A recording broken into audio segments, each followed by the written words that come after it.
and I'd like to extend a personal welcome to Senator Barbara Boxer to the I-880 Fifth Avenue Overhead Replacement Project oversight. I'd also like to thank her personally for her continued advocacy and dedication to securing crucial funding for important transportation projects like the one we stand here in front of today. Most of the funding for this project, which was a total investment of over $200 million and a construction cost of $130 million, came from the State Highway Operation Protection Program, which is a significant contribution from the federal government. Without federal funding, it would have been impossible for Caltrans to construct this seismic safety project that will considerably reduce congestion here in the Bay Area. Today we want to emphasize to all Californians as well as the rest of the country the importance of continuing to invest in America's infrastructure.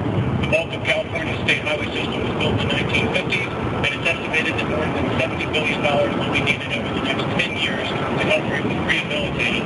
It is the mission of everybody here today to rally together and find ways to build, repair, and maintain the nation's transportation backbone. The Fifth Avenue Seismic Retrofit Project is one of 8 separate construction projects currently either in construction, completed, or waiting to begin along the 15-mile segment of freeway between Oakland and Hayward, known as the I-880 corridor. And this serves the main freight route for trucks entering and leaving the port of Oakland, which is the fifth busiest container port in the country. And the Port of Oakland supports nearly 50,000 jobs in the region. Originally built in 1949, this overpass has endured more than 60 years of wear and tear. Caltrans is replacing the old structure with a new one, designed in accordance with the latest seismic safety standards, and the construction began in the summer of 2009, and we finished the first phase in August, and it should be open to the new southbound traffic over the Fifth Avenue Bridge. We expect to complete all 8 phases of the project by the end of 2014. This and many other California projects are perfect examples of how infrastructure investment can create jobs, stimulate the economy, and improve our quality of life. Once again today we are joined by Senator Boxer, who has been a national leader on infrastructure. She is the first woman to chair the U.S. Senate Committee on the Environment and Public Works, and as chair, Senator Boxer has focused the committee's efforts on creating jobs and rebuilding the nation's infrastructure. In 2010, Senator Boxer led the effort in the U.S. Senate to include the Transportation Extension and Funding in the Hiring Incentives to Restore Employment Act, also known as HIRE, which garnered broad bipartisan support and was signed into law by President Obama. The bill included an extension of transportation programs and full funding for the Highway Trust Fund through the end of the year and provided California with a total of $4.6 billion for highways and transit programs. Chairperson Boxer is currently leading a bipartisan effort to move forward in this Congress with a new transportation authorization that would create jobs by investing in our vital transportation infrastructure. And as the leader of one of the largest Department of Transportations in the country, I definitely support her efforts in that endeavor. And with that, please help me welcome U.S. Senator Barbara Boxer.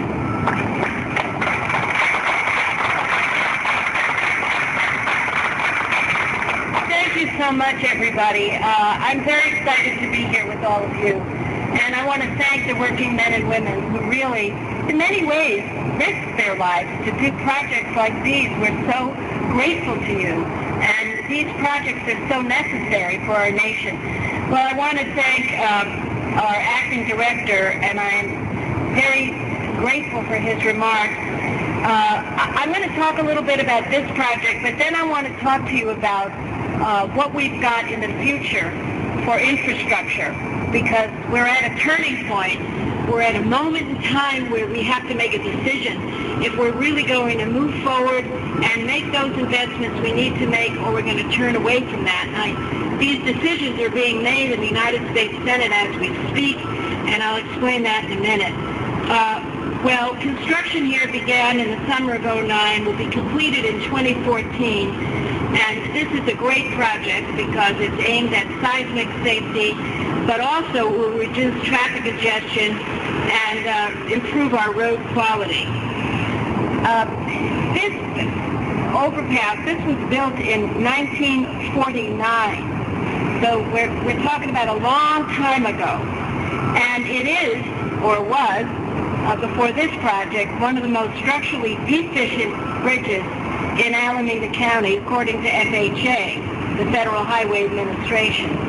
Because it's so vulnerable to damage in a major earthquake, Caltrans is replacing the old structure with a new bridge that will meet the current seismic safety standards. Now, we know all too well just how important seismic safety is. It was not far from here that the Cypress Viaduct collapsed during the 1989 Loma Prieta earthquake, killing 42 people.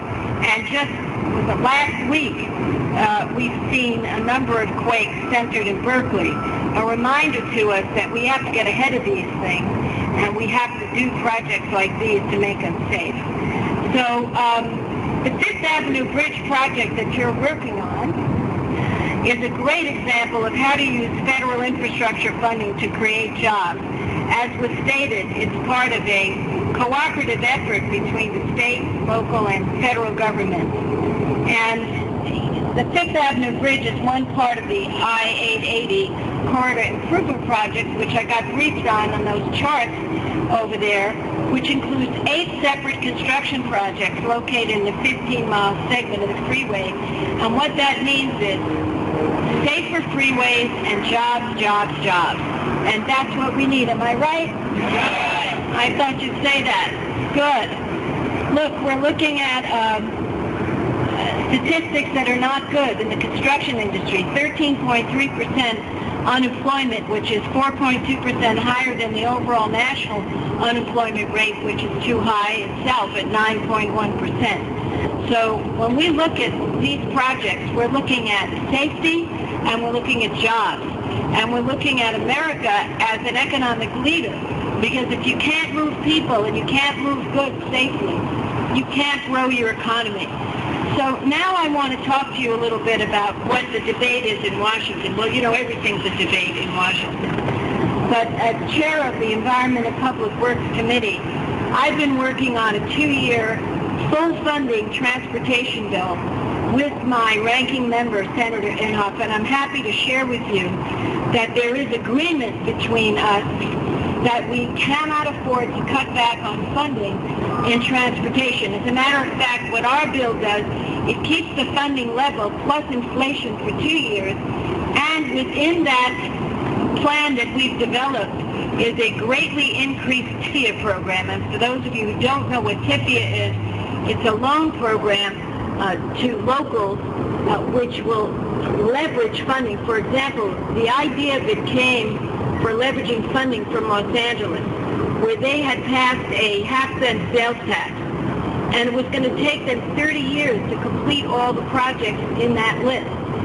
But we came up with the notion of utilizing TIFIA. So the federal government upfronts the money. There's a steady stream of repayment behind it. There's no risk to the federal government. And we build these projects out at a faster clip, and we put people to work now at a time when the bids are coming in lower.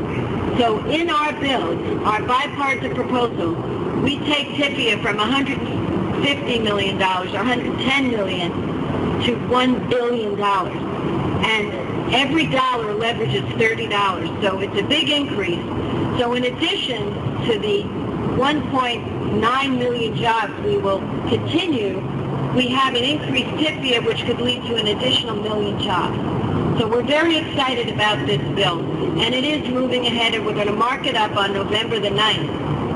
However, we have another fabulous opportunity to actually spend an additional $50 billion right now. Let me explain.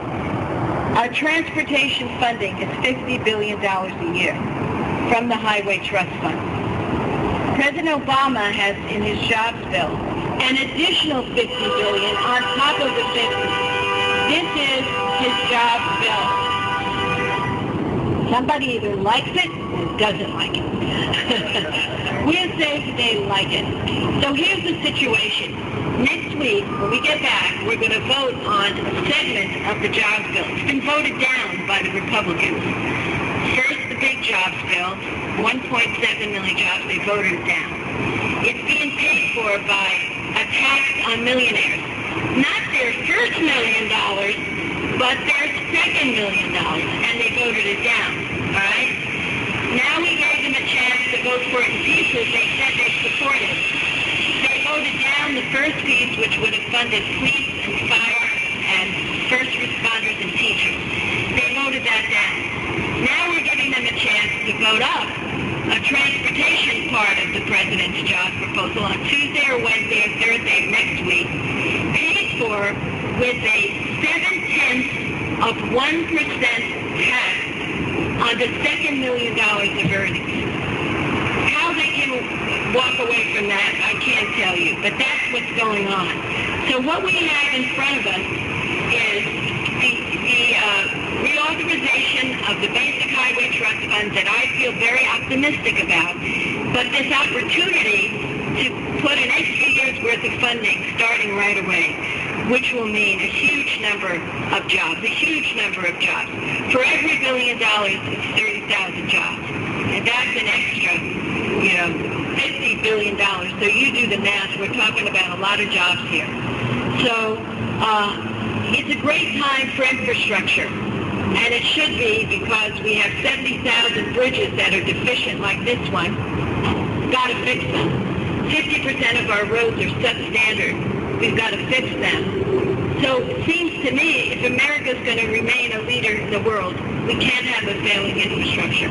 I want to thank the working men and women who work on these projects every day. I want to thank Caltrans for being here.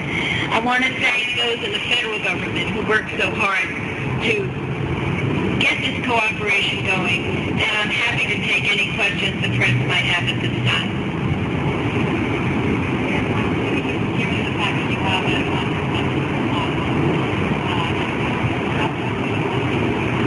Well, we actually have bipartisan cooperation on the reauthorization of the basic highway bill.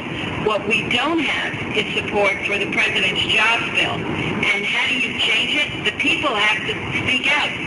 We know 72% of the people supported the first responders.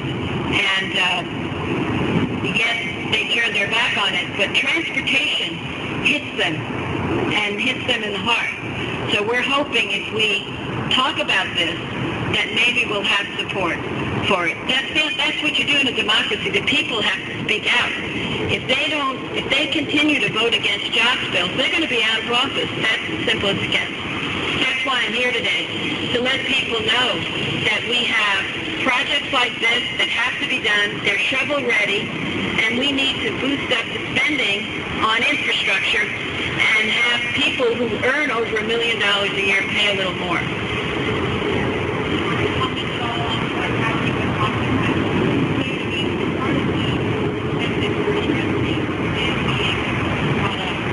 Yeah, I think the people who started Occupy Wall Street are hitting on issues that a lot of people it's resonating with a lot of people. The fact that there's inequality, that's why what I'm talking about here today is so relevant to what they're doing. Because we're saying we need jobs for the middle class. And people who are earning over $1 million can pay a little bit more. So I think their message is resonating, and I think we have answers.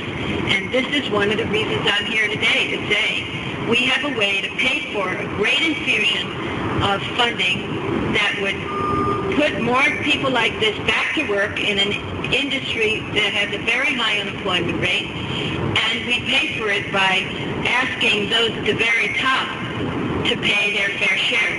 The fact is 400 of the richest families are worth more than 50% of the rest of us. That's inequality, and I think that's the message of Occupy Wall Street.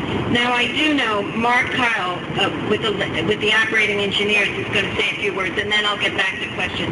Mark, thank you so much.